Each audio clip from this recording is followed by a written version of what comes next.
بسم اللہ الرحمن الرحیم۔ تفسیر ہدایت القرآن جلد 1 سورۃ البقرہ صفحہ 196۔ یا ایھا الناس کلوا مما فی الارض حلالا طیبا ولا تتبعوا خطوات الشیطان انہ لکم عدو مبین۔ انما یأمرکم بالسوء والفحشاء وان تقولوا علی اللہ ما لا تعلمون واذا قیل لهم اتبعوا ما انزل اللہ قالوا بل نتبع ما الفینا علیہ آباءنا اولو کان آباؤہم لا یعقلون شیئا ولا یہتدون ومثل الذین کفروا کمثل الذی ینعق بما لا يسمع الا دعاء ونداء صم بکم عمي فهم لا يعقلون۔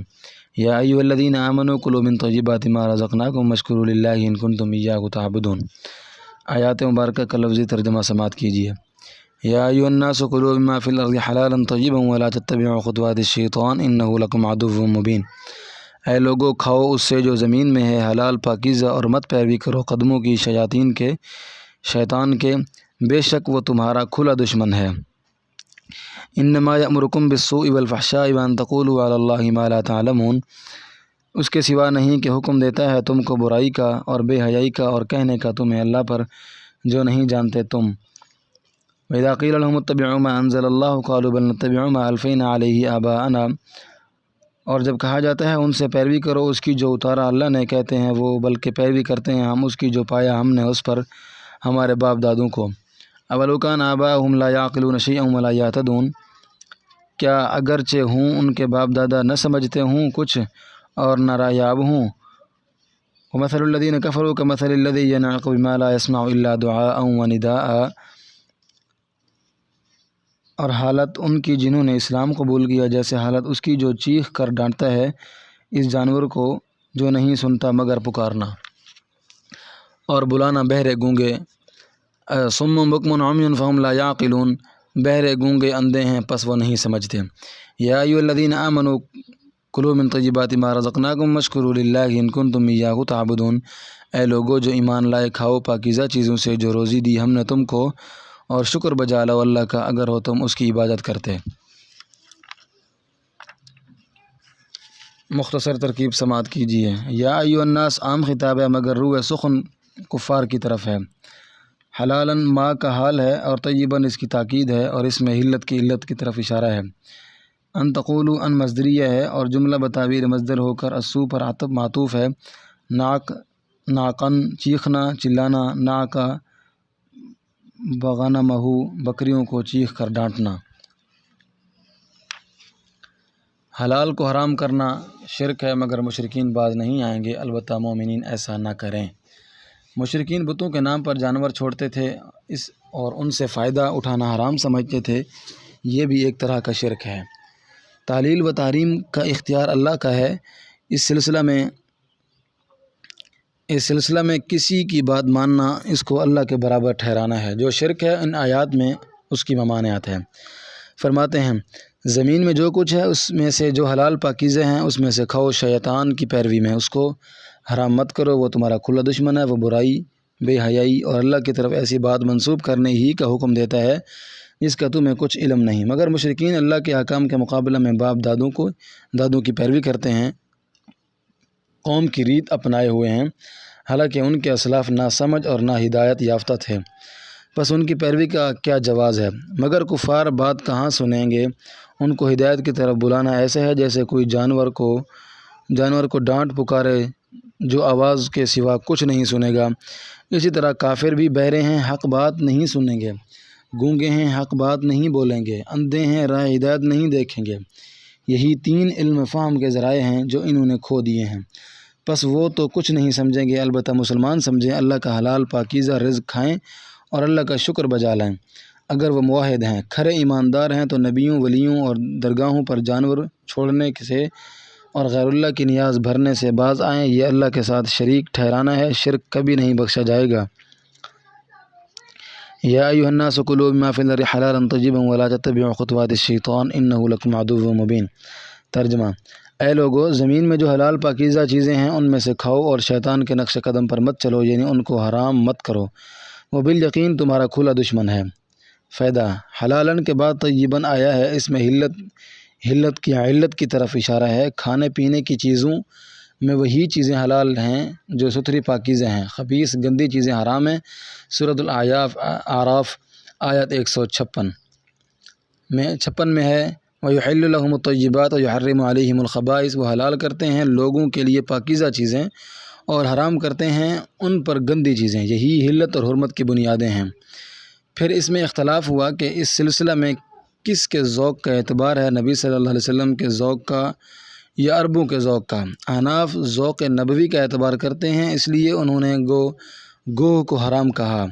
دوسرے ائمہ عربوں کے ذوق کا اعتبار کرتے ہیں، ابن قدامہ کی المغنی میں اس کی صراحت ہے، اس لیے انہوں نے گوہ کو حلال کہا۔ حنفیہ کہتے ہیں نبی صلی اللہ علیہ وسلم کی نبوت عام ہے، بس ایک خاص قوم کا ذوق تمام انسانوں کے حق میں معتبر نہیں، نبی صلی اللہ علیہ وسلم کا ذوق ہی سب لوگوں کے لیے قابل قبول ہے۔ انما یأمرکم بالسوء والفحشاء وان تقولوا علی اللہ ما لا تعلمون، ترجمہ وہ تمہیں برائی اور بے حیائی اور اللہ کے نام ایسی بات لگانے ہی کا حکم دے گا جسے تم نہیں جانتے، یعنی دروغ بیانی کا حکم دے گا ان جانوروں کو اللہ نے حرام کیا جس کا تمہیں کچھ علم نہیں۔ وَإِذَا قِيلَ لَهُمُ اتَّبِعُوا مَا أَنزَلَ اللَّهُ قَالُوا بَلْ نَتَّبِعُ مَا أَلْفَيْنَا عَلَيْهِ آبَاءَنَا أَوَلَوْ كَانَ آبَاؤُهُمْ لَا يَعْقِلُونَ شَيْئًا وَلَا يَهْتَدُونَ۔ ترجمہ، اور جب ان مشرکین سے کہا جاتا ہے تم اس وحی کی پیروی کرو جو اللہ نے نازل کی ہے جس میں جانوروں کی حلت کا بیان ہے، تو وہ کہتے ہیں ہم اس طریقہ کی پیروی کریں گے جس پر ہم نے اپنے باپ دادوں کو پایا ہے، یعنی ہم اپنی قومی ریت کو اپنائے رہیں گے، کیا اگرچہ ان کے باپ دادا نہ کچھ سمجھتے ہوں نہ وہ رایاب ہوں، یعنی ایسوں کی پیروی کا کیا تک ہے۔ وَمَثَلُ الَّذِينَ كَفَرُوا كَمَثَلِ الَّذِي يَنْعِقُ بِمَا لَا يَسْمَعُ إِلَّا دُعَاءً وَنِدَاءً صُمٌّ بُكْمٌ عُمْيٌ فَهُمْ لَا يَعْقِلُونَ۔ ترجمہ، اور اگر لوگوں کا حال جنہوں نے اسلام قبول نہیں کیا اس شخص جیسا ہے جو ڈانٹتا ہے اس جانور کو جو چیخ پکار کے سوا کچھ نہیں سنتا، یعنی مشرکین کل انعام ہیں، وہ بہرے گونگے اندھے ہیں اس لیے وہ نہیں سمجھتے۔ یا ایھا الذین آمنوا کلوا من طیبات ما رزقناکم واشکروا للہ ان کنتم ایاہ تعبدون۔ ترجمہ، اے مسلمانوں ان پاکیزہ چیزوں میں سے کھاؤ جو ہم نے تم کو بطور روزی دی ہیں، مراد صائبہ وغیرہ حیوانات ہیں جن کو مشرکین نے حرام کیا، اور اللہ کا شکر بجا لاؤ اگر تم اسی کی بندگی کرتے ہو۔ بندگی کے معنی ہے فرما برداری، تعمیل حکم۔ بسم اللہ الرحمن الرحیم۔ انما حرم علیکم المیتۃ والدم ولحم الخنزیر وما اہل به لغیر اللہ فمن اضطر غیر باغ ولا عاد فلا اثم علیہ ان اللہ غفور رحیم۔ ان الذین یکتمون ما انزل اللہ من الکتاب ویشترون به ثمنا قلیلا اولئک ما یأکلون فی بطونہم الا النار ولا یکلمہم اللہ یوم القیامۃ ولا یزکیہم ولہم عذاب علیم۔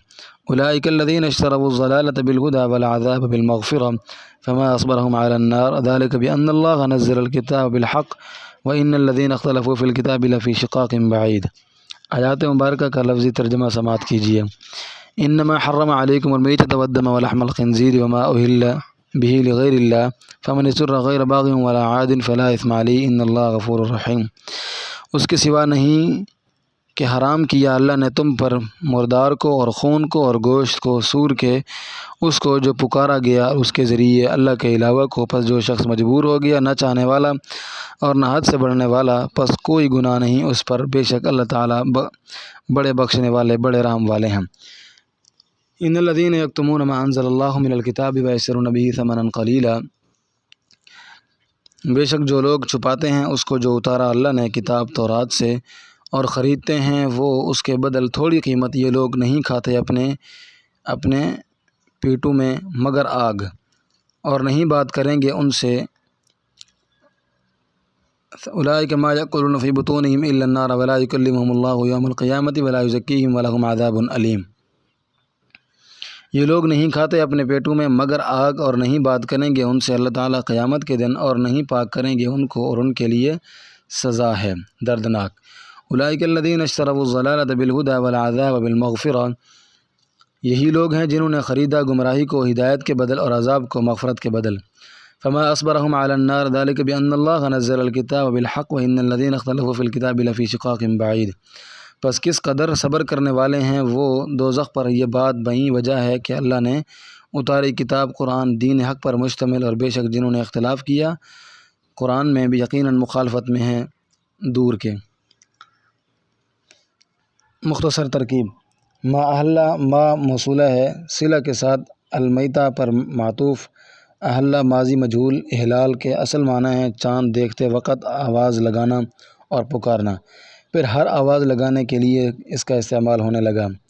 اضطرہ ماضی مجہول ہے، بے اختیار اور لاچار کیا گیا، کسی ضرر رساں چیز پر مجبور کیا گیا۔ باغ اسم فاعل، بغا الشیء بغیتاً چاہنا طلب کرنا، اور بغی بغین تجاوز کرنا، زیادتی کرنا، ظلم کرنا۔ عادہ اسم فاعل۔ اللہ نے 4 چیزیں حرام کی ہیں، مشرکین ان کو حلال کرتے ہیں، یہ بھی شرک ہے۔ جس طرح حلال کو حرام کرنا شرک ہے، حرام کو حلال کرنا بھی شرک ہے، اس لیے کہ یہ بھی تحلیل و تحریم کا اختیار غیر اللہ کے لیے تسلیم کرنا ہے۔ مشرکوں نے بحیرہ، صاحبہ، وسیلہ اور حام کو حرام کیا تھا جو حلال جانور تھے، اور 4 چیزوں کو جن کو اللہ نے قطعی حرام کیا ہے حلال کرتے تھے اور کھاتے تھے۔ اب اس شرک کا بیان ہے۔ وہ مردار کھاتے تھے، اب بھی چمار اس کو کھاتے ہیں۔ وہ بہتا خون جو ذبح کے وقت نکلتا ہے استعمال کرتے تھے۔ وہ سور کا گوشت کھاتے تھے۔ اسی طرح استحانوں پر جو جانور چھٹکا کیے جاتے ہیں ان کو بھی کھاتے تھے، جبکہ یہ 4 چیزیں اللہ کی شریعتوں میں قطعاً حرام ہیں۔ تورات میں بھی اس کا ذکر ہے، مگر یہود اس کو چھپاتے ہیں۔ وہ 4 حلال جانور جن کو مشرکین نے حرام کر رکھا تھا: بحیرہ وہ جانور جس کے کان چیر کر اس کا دودھ بتوں کے نام پر وقف کرتے تھے۔ صاحبہ وہ جانور جو بتوں کے نام پر آزاد چھوڑ دیا جاتا تھا، اس سے کسی قسم کا فائدہ اٹھانا حرام سمجھا جاتا تھا۔ وسیلہ وہ اونٹنی جو لگاتار مادہ بچے جنے، درمیان میں نر بچہ نہ ہو، ایسی اونٹنی کو بھی بتوں کے نام پر چھوڑ دیتے تھے۔ حامی وہ نر اونٹ جو ایک خاص تعداد میں جفتی کر چکا ہو، اسے بھی بتوں کے نام پر چھوڑ دیا جاتا تھا۔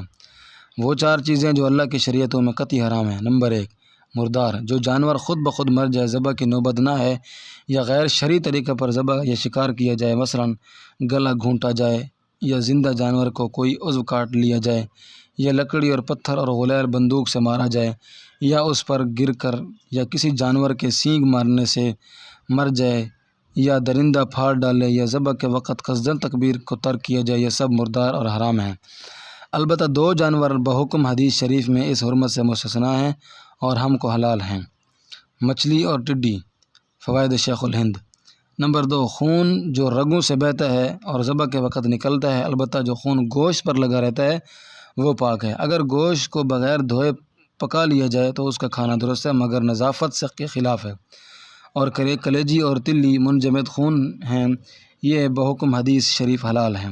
نمبر 3، خنزیر کا گوشت اگرچہ اس کو باقاعدہ ذبح کیا گیا ہو، اسی طرح اس کے تمام اجزاء، پیوست، چمڑا، چربی، ناخن، بال، ہڈی، پٹھا سب ناپاک ہیں۔ اس سے نفع اٹھانا اور کسی کام میں لانا حرام ہے۔ نمبر 4، غیر اللہ کے نام زد کیا ہوا جانور اگرچہ اس کو تکبیر کے ساتھ ذبح کیا گیا ہو، مردار سے بھی اخبث ہے، البتہ ناظر نامزد کرنے والا توبہ کرے پھر اللہ کے نام پر ذبح کرے تو حلال ہے۔ مشرکین بتوں کے نام پر جانور چھوڑتے تھے یا کسی استحان پر چھٹکا کرتے تھے پھر اس کو کھاتے تھے، اس کی حرمت کا ذکر ہے۔ لاچاری اور مجبوری کا حکم اگر بھوک مری کی نوبت آ جائے یا اکراہ ملجی ہو، یعنی جان جانے کا غالب گمان ہو، تو مردار وغیرہ کا استعمال کر سکتا ہے، جبکہ لذت اندوز ہونا مقصود نہ ہو، نہ ضرورت سے زیادہ کھائے، بس جان بچا لے، صدرمق کے بقدر کھائے۔ اور آخر آیت میں ایک خلجان کا جواب ہے: بھوک سے مرتے ہوئے آدمی کو اندازہ نہیں ہو سکتا کہ کتنا کھائے، جو جان بچ جائے، اس لیے فرمایا کہ اللہ بڑے بخشنے والے، بڑے مہربان ہیں، یہ سہولت کر دی۔ انما حرم علیکم المیتۃ والدم ولحم الخنزیر وما اہل بہ لغیر اللہ فمن اضطر غیر باغ ولا عاد فلا اثم علیہ ان اللہ غفور الرحیم۔ ترجمہ: اللہ نے تم پر مردار خون، سور کا گوشت اور جانور ہی حرام کیا ہے جس پر اللہ کے سوا کا نام پکارا گیا ہو، پس جو مجبور کیا گیا چاہنے والا نہ ہو اور حد سے بڑھنے والا نہ ہو تو اس پر کوئی گناہ نہیں۔ بے شک اللہ تعالیٰ بڑے بخشنے والے، بڑے رحم کرنے والے ہیں۔ فائدہ: انما کلمہ حصر ہے اور حصر اضافی ہے۔ مشرکین نے 4 حلال جانوروں کو بتوں کے نام پر چھوڑ کر حرام کیا تھا اور دوسری 4 حرام چیزوں کو حلال کیا تھا۔ بہی اعتبار حصر کیا ہے کہ وہ 4 جانور حرام نہیں، یہ 4 چیزیں حرام ہیں۔ تمام حرام جانوروں کا بیان مقصود نہیں۔ حدیث سے کچلی دار درندے اور پنجے سے شکار کرنے والے پرندے بھی حرام ہیں، اور دیگر حشرات الارض، چوہا، گو وغیرہ بھی حرام ہیں۔ فائدہ نمبر 2، خنزیر کا ہر جز حرام ہے، مگر اس موقع پر چونکہ کھانے کی چیزوں کا ذکر تھا اس لیے گوشت کی تخصیص کی۔ خنزیر میں بے غیرتی، بے حیائی، حرص و آز اور نجاست کی طرف میلان سب جانوروں سے زیادہ پایا جاتا ہے، اس لیے وہ رجس، خبیث اور نجس العین ہے۔ اس کے کسی جز سے کسی قسم کا انتفاع جائز نہیں۔ فائدہ نمبر 3، غیر باغ ولا عاد کی تفسیر میں اختلاف ہے۔ نمبر 1، ابن عباس رضی اللہ، حسن بصری اور مسروق رحمہم اللہ نے تفسیر کی یا غیر باغ چاہنے والا نہ ہو، یعنی مردار سے لطف اندوز ہونا مقصود نہ ہو، ولا عادن اور کھانے میں حد سے نہ بڑھے۔ یہ تفسیر احناف اور مالکیہ نے لی ہے۔ ان کے نزدیک ہر لاچار کے لیے رخصت ہے، حکومت کے باغیوں کے لیے اور گناہ کا سفر کرنے والوں کے لیے بھی ضرورت پڑ جانے پر مردار وغیرہ کھانا جائز ہے۔ نمبر 2، مجاہد اور سعید بن جبیر رحمہم اللہ نے تفسیر کی ہے غیر باغ امام المسلمین سے بغاوت کرنے والا نہ ہو، ولا عادن اور اس کا سفر معصیت کا نہ ہو تو رخصت ہے، اور باغن اور معصیت کا سفر کرنے والے کے لیے رخصت نہیں۔ یہ تفسیر امام شافعی رحمہ اللہ نے کی ہے۔ الہوزہ، پہلی تفسیر کی ترجیح امام احکام القرآن جساس میں ہے۔ مذکورہ چیزوں کی حرمت تورات میں بھی ہے، مگر یہود اور باتوں کی طرح اس کو بھی چھپاتے ہیں، اس لیے وہ سخت سزا کے مستحق ہیں۔ مذکورہ امور اربع کی حرمت کا بیان ہے، تورات میں بھی ہے، مگر یہود نبی صلی اللہ علیہ وسلم کے اوصاف کی طرح اس مضمون کو بھی چھپاتے ہیں تاکہ قرآن کی تائید نہ ہو، اور ان کی تو عادت ہے رشوت لے کر احکام تورات چھپانے کی۔ وہ لوگ جو رشوت کھاتے ہیں وہ اپنے پیٹوں میں جہنم کے انگارے ہی بھر رہے ہیں۔ قیامت کے دن اللہ تعالیٰ ان سے ملاطفت کے ساتھ بات نہیں کریں گے، نہ ان کو گناہوں سے پاک کر کے جنت میں داخل کریں گے، وہ ہمیشہ دردناک عذاب میں رہیں گے۔ انہوں نے ہدایت کے بدل گمراہی اور مغفرت کے بدل عذاب خریدا ہے، دیکھو وہ دوزخ کا عذاب سہنے میں کس قدر حوصلہ مند ہیں۔ دوزخ کے عذاب سے بچنے کی ان کو ذرا فکر نہیں ہے، یہ سزا ان کے لیے اس لیے ملے گی کہ اللہ پاک نے قرآن کریم اتارا اور اس کی مخالفت پر کمر بستہ ہو گئے اور ضد میں بہت دور نکل گئے۔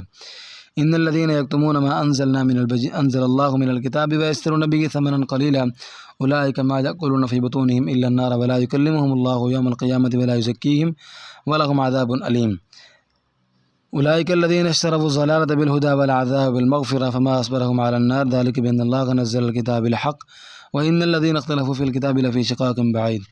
ترجمہ، بے شک جو لوگ اللہ کی نازل کی ہوئی کتاب تورات کو چھپاتے ہیں، یہ ارشاد امور اربع کی تحریم کو چھپانے سے عام ہے، وہ تورات کی دیگر باتوں کو بھی چھپاتے تھے، مثلا نبی صلی اللہ علیہ وسلم کے اوصاف جو تورات میں ہیں ان کو ظاہر نہیں کرتے تھے، اور اس احکام تورات کے بدل تھوڑی پونجی وصول کرتے ہیں، یعنی رشوت لے کر احکام تورات چھپاتے یا بدلتے ہیں۔ وہ اپنے پیٹوں میں جہنم کے انگاروں کے سوا کچھ نہیں بھر رہے، اور قیامت کے دن اللہ تعالیٰ ان سے ملاطفت کے ساتھ بات نہیں کریں گے اور نہ ان کو گناہوں سے پاک صاف کریں گے، جس طرح گناہ گار مومنین کو پاک صاف کر کے جنت میں داخل کریں گے، اور ان کے لیے دردناک عذاب ہے۔ یہی وہ لوگ ہیں جنہوں نے ہدایت کے بدل گمراہی اور مغفرت کے بدل عذاب مول لیا، پس وہ دوزخ کا عذاب سہنے میں کس قدر با حوصلہ ہیں۔